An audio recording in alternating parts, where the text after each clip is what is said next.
On Friday, federal agents arrested the mayor of Newark, New Jersey, Mayor Ras Baraka, on trespassing charges after he joined a congressional delegation to inspect a privately run ICE immigration jail in Newark owned by GEO Group. Baraka, who's running for New Jersey governor, was held for 5 hours. The Department of Homeland Security has also threatened to arrest the 3 Democratic lawmakers who visited the ICE jail: LaMonica McIver, Bonnie Watson-Coleman, and Rob Menendez. A DHS spokesperson said more arrests are still on the table.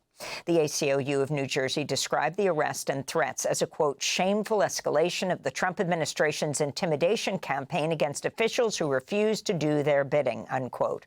We'll speak to Newark Mayor Ras Baraka and Congressmember Bonnie Watson-Coleman after headlines. Mass ICE raids are continuing across the U.S. In Tennessee, over 100 people were arrested in a joint operation between immigration agents and the Highway Patrol. Advocates say the Highway Patrol is aiding federal agents in racially profiling Tennessee residents, intimidating people into self-deporting and stoking fear in immigrant communities. In Worcester, Massachusetts, hundreds of community members gathered Sunday to protest the recent ICE detainment of at least 2 residents whose arrest has provoked outrage online. Among other things, a video of the chaotic arrest shows police restraining the distressed teenage daughter of an arrested woman, pushing the girl's face to the ground as she screamed. There are mounting reports of ICE raids in California, including in farm worker towns like Oxnard, where federal agents last week surrounded an undocumented father and his 2 children in a truck before detaining the father, forcing him to leave his children behind. This all comes as judges warn Trump's mass deportation plans are eroding due process and other fundamental rights. Reagan-appointed U.S. District Judge J. Harvey Wilkinson warned, quote, if today the executive claims the right to deport without due process and in disregard of court orders, what assurance will there be tomorrow that it will not deport American citizens, then disclaim responsibility to bring them home, unquote. In related news, Democratic lawmakers and a number of legal experts have sharply criticized the Trump administration for threatening to suspend habeas corpus, the right of a person to challenge their detention in court. Trump advisor Stephen Miller made the threat Friday. The Constitution is clear, and that, of course, is the supreme law of the land, that the privilege of the writ of habeas corpus can be suspended in a time of invasion. So I would say that's an option we're actively looking at. Look, a lot of it depends on whether the courts do the right thing or not. Connecticut Senator Chris Murphy responded by saying, quote, the slope to despotism can be slippery and quick, unquote. Rumeysa Ozturk, the Tufts University Ph.D. student and Fulbright scholar who was abducted near her home by immigration agents in March, has been released from an ICE jail in Louisiana and returned to Boston.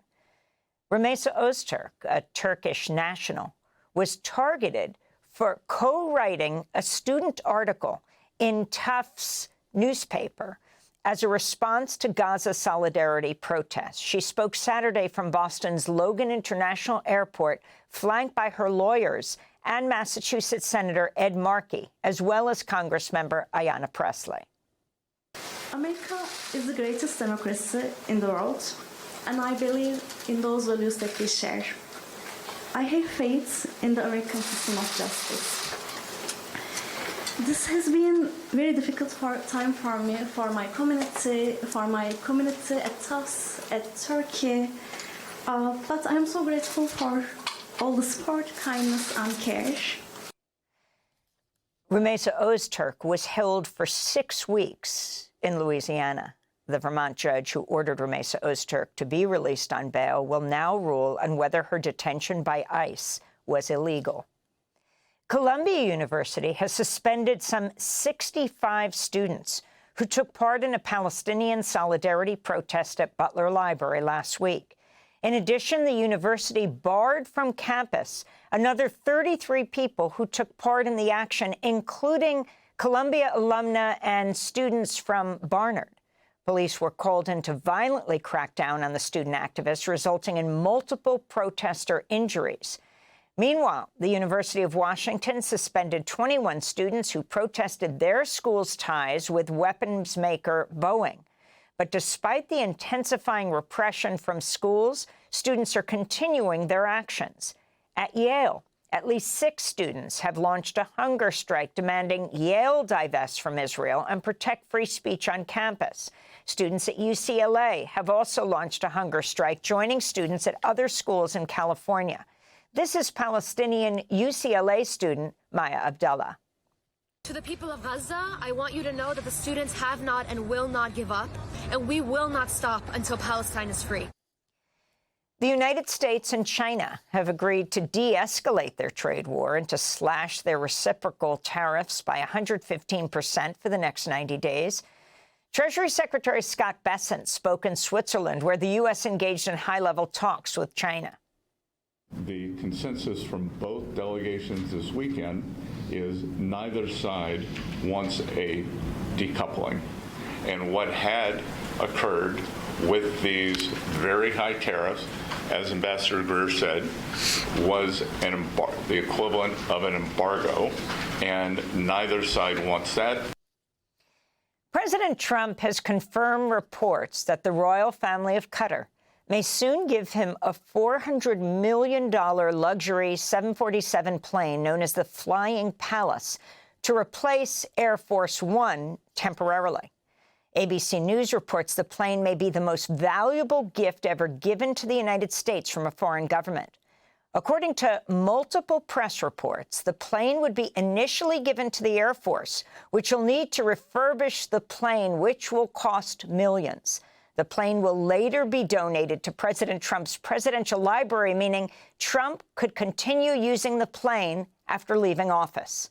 Senate Minority Leader Chuck Schumer denounced the gift, writing on social media, quote, "Nothing says America first like Air Force One, brought to you by Qatar. It's not just bribery, it's premium foreign influence with extra legroom," unquote. Reports of the deal come as President Trump prepares to head to the Middle East to visit Saudi Arabia, Qatar, and United Arab Emirates.